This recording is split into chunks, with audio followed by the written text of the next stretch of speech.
Go ahead, just tell us. I killed her. Daniel Hegarty. June Lenker, thanks for seeing me. I'm investigating a phone call. Police? Listen, he's gonna kill me. How can I help? They made an allegation. It was an old case that you'd worked with. A long time ago, my boyfriend, he stabbed her. You are aware that he confessed. What if he's innocent? That case was investigated fairly. What is he hiding? Let it go. Dan is one of the good ones. So many different things, but one area I want to explore with you, Cush, is the idea that in 2023, a woman who is smart is diminished by this virtual gang of bosses. This isn't a period piece. How did that strike you when you first read it? Unfortunately, these are scenarios that we're still dealing with. What I felt like was important and what was brilliant about the way that Paul and the team developed the show with Peter and I from the beginning was we said we'd like June Lenker to be an incredibly driven career woman who's not making it look easy because it's not. She does everything by the rules and everything she's meant to do at home and at work, and she still hits a brick wall, because that to me is the experience I hear from a lot of women of my generation, whether they be a police officer or they work in advertising. And I wanted to reflect that accurately, and then show how that frustration boils over to the point where you begin to make decisions that are outside of the realms of sensible. And I was so glad to see that, because I think lately some of these ideas have been glossed over because there's an assumption that everything's cool. So I'm glad you did that. Thank you. Peter, Hegarty is such an interesting character. He's kind of two characters in one. He's a police manager, a very powerful person. And he's also a man who's fearful of being exposed and who has to weigh sort of everything that he does and says. How challenging was that as an actor to pull off that split? It was very challenging. I mean, it was one of the reasons that I wanted to do it, was because I felt this was a character who was sort of walking in an ever deepening shadow. There's a sense of fate about it. I mean, I think his life he's been complicated by some bad things that he has done. But I think the reasons that he did those things aren't quite as straightforward as people might think, or perhaps they are. But he is certainly, he's complex and he's veiled.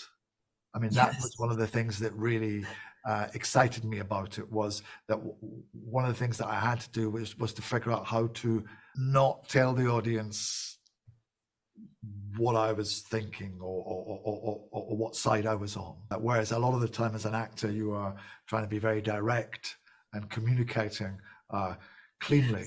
I think with him, I was trying to place him further away from the center of the drama, which was quite hard. Yes, but it was effective because we could sort of see some wheels turning. I always felt that he was someone, if I was to characterize him in a shorthand that would help me, I saw him as someone who was as old as the city.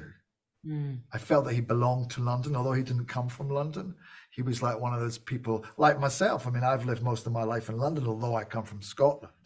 So I'm part of that vast amount of people who have made their lives in London and spent their lives here. And he was connected to the history of the city. He's connected. He goes through all the layers of sulfur all the way back down through those Roman ruins and beyond. He's that part of the city. So when June shows up and she's full of all this pep, and starts chipping away at him. He knows what's coming. Yeah. But he belongs to a deeper history. Yes. That was my shorthand. Can you imagine? that was nice and brief. That was my brief version. Now, Cush, this is a morality play, and it's about people in power who abuse it and those who put themselves at risk finding out more. But it's also, it gives us hope, that there is balance in the world. Would you please comment on that as her function? It was important and is important to always have hope. But hope only comes from the opportunity to, it only comes from making space, right? From making the discussion happen, for there to be a rupture in some way, or as we said, chipping away to make a hole, to let something bubble out. Then we have change, then we have hope. Otherwise there's, you don't move from where you are. So it's like, in order for her to get to hope, she has to, I suppose she sacrifices herself as being the person who has to go through the fire, as it were, to get to the truth. But I think that it comes from, you see in her also, like, you know, humor and a lightheartedness, and the fact that she's a good parent. And you have to have hope when you have kids too, because you want the world to be better for them. Yes. You can't wake up and give up. You can't give up. I think that's definitely in there, although I appreciate, and we and the team always knew, these themes are dark, and they are disturbing, but they are the truth. And there are real people out there dealing with them and with the ramifications of the past. So you feel very responsible, but then you do feel very, very responsible to open up for these chinks of light that let people take in oxygen. Okay, but that means there's a shift. That means there could be hope here, or change here, or some solution, you know. Now, because this series is so intense, it's the definition of intense, did you kind of pal around together, or was that just like out of the question between takes? Well, we know each other and we go back a long, long way. Yeah. You know, we really do, and we've worked together a lot. And we had to really sort of avoid that, really. We didn't really discuss it. I think we just instinctively knew. We didn't have a meeting and go, we can't be friends on set. I think we just instinctively knew we had to maintain a distance. And I think one of the things that we did without discussing it was we never really rehearsed, because Cush is so brilliant that I didn't. Oh, my word. Now I have to watch it again.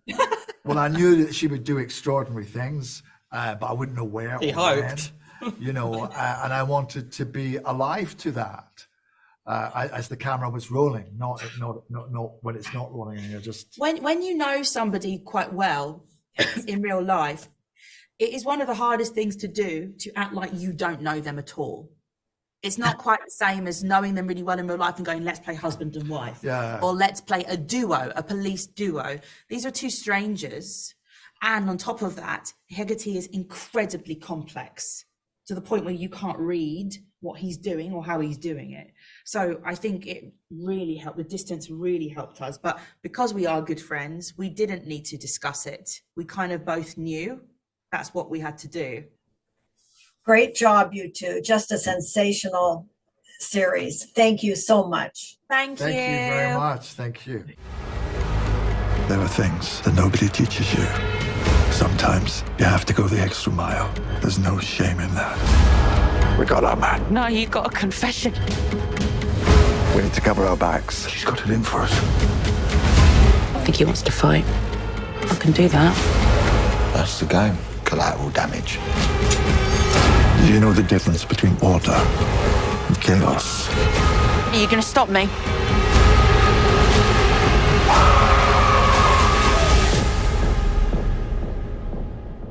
Yeah.